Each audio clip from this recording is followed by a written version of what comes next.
동포 여러분 안녕하십니까? 대한민국 서울에서 보내드리는 KBS 월드 라디오 한민족 네트워크 아나운서 이영호입니다. 어느덧 10월에 접어들었습니다. 가는 시간이 좀 아쉽기는 합니다만 요즘 한국의 가을 하늘은 정말 좋습니다. 또 행사들도 많이 열리고 있는데요. 특히 10월 5일 세계 한인의 날을 즈음해서 많은 재외동포 여러분들도 고국을 찾아서 여러 대회도 참여하시고 국내 단체들과의 네트워크 교류 또 한국 정부에 바라는 제안 등을 전달하며 뜻있는 행보를 이어가고 있습니다. 우리 한글과 신문, 잡지를 발행하는 해외 언론인들도 또 빼놓을 수가 없는데요. 온라인 또는 오프라인을 통해서 한글 매체를 발행하는 세계 한인 언론인들이 다음 주 국제 심포지엄을 갖습니다. 한인 언론이 얼마나 되는지 또 어떤 방향성을 고민하는지 이야기 들어보겠습니다. 10월 1일 화요일 한민족 네트워크 출발합니다.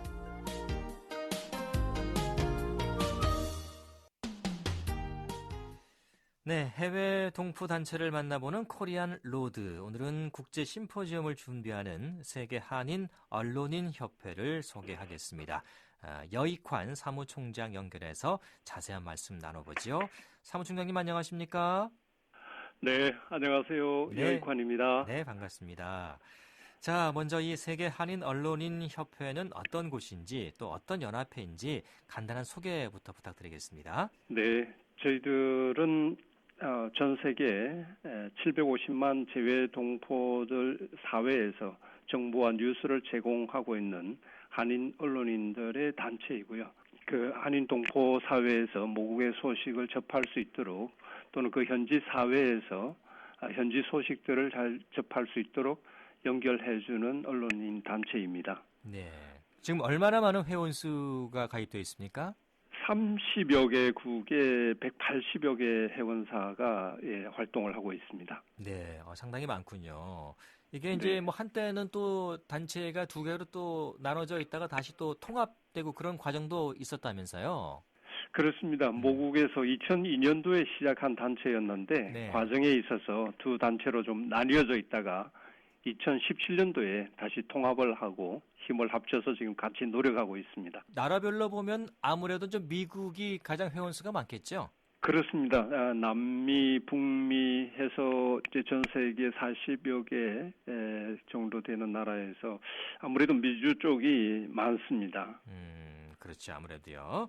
네. 자, 요즘 뭐 보면 1인 미디어라고 해서 언론이나 또 이 취재 쪽도 혼자서 활동하시는 분들도 많이 계시더라고요. 한인 언론사 쪽은 어떻습니까? 이런 쪽 최근에 이런 것들이 좀 반영되고 있나요? 상황이 어떻습니까? 예, 실감하고 있습니다.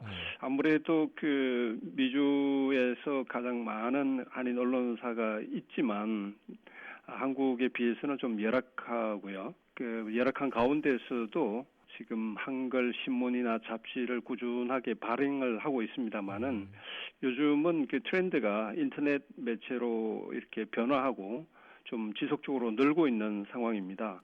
유튜브 뉴스 이런 것도 좀 제작하고 영상 뉴스를 통해서 이렇게 좀 동포사회에 전달하고 있는 그 좀 변화하고 있는 가운데 있죠. 네. 기존에 있던 좀 규모가 있는 곳은 대부분 이제 오프라인 쪽으로 실제 이제 인쇄를 하고 발행을 하는 곳 아니겠습니까?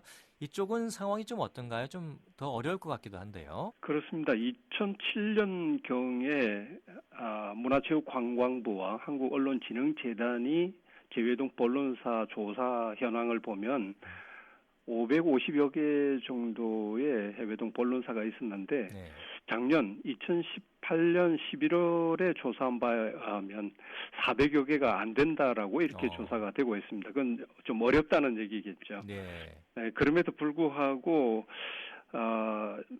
오프라인에서 온라인으로 옮겨가긴 합니다만은 현재도 신문이나 잡지를 꾸준하게 열심으로 발행하는 동포 언론사들이 여전히 뭐 300여 개 존재한다고 이렇게 볼 수가 있겠습니다. 네. 그러니까 20에서 한 많게는 30% 정도 실제로 줄고 있는데 어려움 속에서도 한인 언론을 지켜야 한다. 그런 아마 사명감을 가지고 열심히 일을 하시는 것 같아요.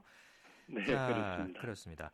다음 주에 이제 국제 심포지엄을 이제 열지 않습니까? 열리는 곳이 이제 서울을 비롯해서 경남 진주 또 함양 이곳에서 열린다고 하는데 어떤 자리인가요? 예, 저희들이 모국 방문해서 열게 되는 국제 심포지움인데 예. 금년에는 재외동포 언론과 한반도 평화 정착을 위한 재외동포와 언론의 역할, 그리고 내년에 21대 대한민국 총선에 대해서 저희들의 입장과 재외 국민들의 참여의식에 대해서 좀 토론하고 의논하려고 합니다. 10월 7일부터 11일까지 열리게 되고요. 한 몇 분 정도 오실까요? 해외에서도 꽤 많이 오실 텐데. 금번 대회에는 23개국 30여 개 도시 정도에서 발행인, 방송 기자, 영상 등 포함해서 한 70여 명이 참여할 예정입니다. 네.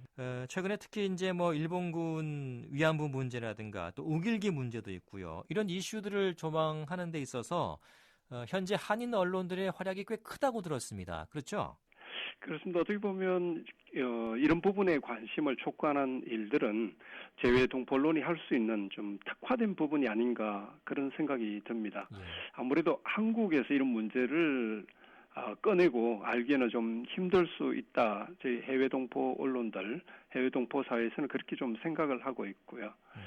특별히 그 동남아시아를 중심으로 한 그 위안부 할머니들 관련해서는 우리 해외 동포 사회에서 관심사가 큽니다. 그래서 지속적으로 좀 보도되고 동포 사회에서도 이 부분에 대한 언급을 좀 많이 하고 있는 편입니다. 그렇군요. 예. 그 지역을 돌아가면서 이렇게 심포지움을 여는 또 특별한 이유는 있습니까? 진주에서도 있고 함양에서도 있는데요. 네. 저희들이 모국 방문한 행사를 서울에서만 할 수는 없고요. 예. 서울에서는 이제 개막 심포지엄 정도를 하고 대한민국의 그 지방자치단체, 중앙정부의 역할도 크지만 이제 지방자치단체의 역할들도 커져가고 있기 때문에 그 지방자치단체에서 하는 일들, 또 특별히 축제라든지 지방정부 자체가 해외로 진출하려고 하는 이런 일들에 대해서 저희들이 현지 방문을 하고 그곳에서 취재 활동도 합니다. 그래서 그런 일들을 재외 동포 사회에도 좀 알릴 수 있도록 지방자치단체를 방문하게 되고 그곳에서도 심포지움을 이어가고 있습니다. 이게 이제 뭐 펜이 칼보다 무겁다 이런 말도 있는데 그 언론의 힘이 있지 않습니까? 이걸 또 악용하거나 잘못 사용하면 안 될 텐데 특히 이제 기자 신분으로 잘못된 행동을 하는 사례가 뭐 국내에서도 뭐 간간히 있습니다만 재외 동포 기자들을 위한 뭐 교육이랄까 이런 것들도 좀 있어야 될 것 같아요. 네, 맞습니다. 예. 아마 뭐 한국에서도 이런 문제들이 뭐 제기가 되고 있는 걸로 알고 있는데 예전처럼 그 언론사 또 언론의 파워가 그렇게 커지지 않지는 않는가라는 생각이 들고요. 예. 이 문제는 우리 재외동포 언론사에서도 사실 신경을 많이 쓰고 있습니다. 예. 그래서 올해 저희 협회에서도 언론인의 전문성에 대한 뭐 원론적이지만 교육하고 또 기사 작성이라든지 뭐 편집 업무라든지 이런 여러 가지 부분에 대해서 좀 실무적인 교육을 가지려고 지금 자료집도 좀 준비하고 있습니다. 네. 자, 한글 또 한국 문화에 대한 관심을 갖는 외국인들도 많아지고 있는 그런 시대인데요. 그래서 동포 언론의 역할이 더 커지는 것 같습니다.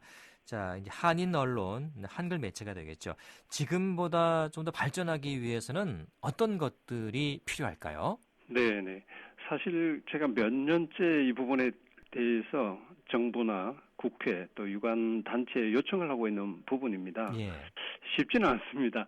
그렇죠. 그렇지만 한인 언론이 아시는 바대로 민간 외교관의 역할을 하고 있는 부분이 분명히 있기 때문에 정부에서도 또 유관 기관에서도 좀 관심을 가져달라라고 좀 지속적으로 말씀을 드리고 있습니다.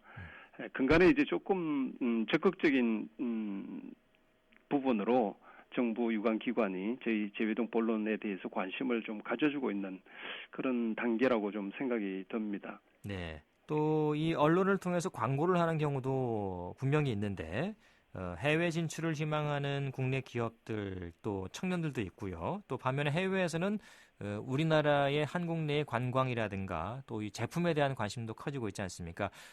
여기서 이런 언론들이 다리 역할을 하는 그런 역할도 할 수 있을 것 같아요. 그렇습니다.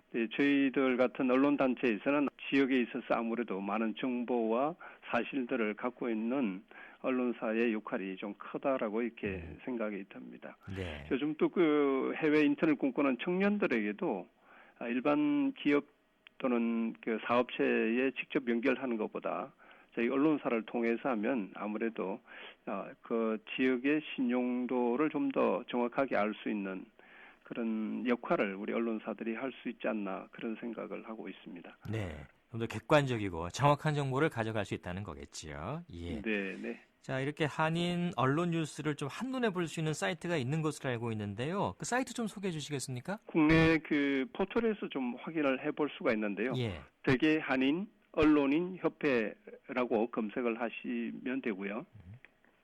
또는 재외동포 언론인 뭐 이런 그 검색어를 하시면 저희 협회에 가입된 회원사들이 제공하는 전 세계 한인 상황에 대한 뉴스들을 좀 접해 볼 수가 있습니다. 예. 세계 한인 언론인 협회 이렇게 검색하면 되겠네요.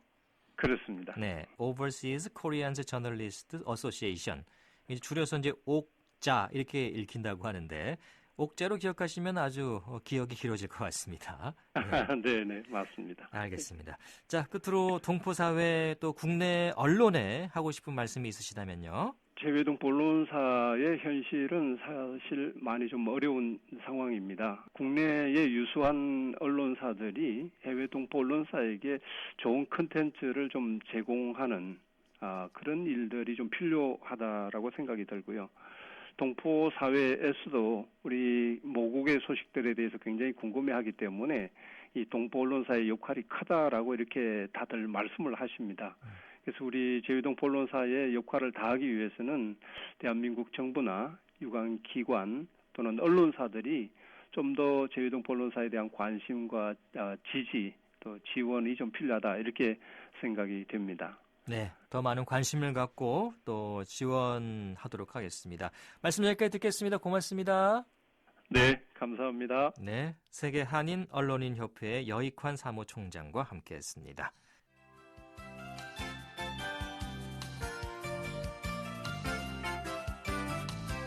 지금 여러분께서는 대한민국 서울에서 보내드리는 한민족 네트워크를 이영호 아나운서의 진행으로 듣고 계십니다.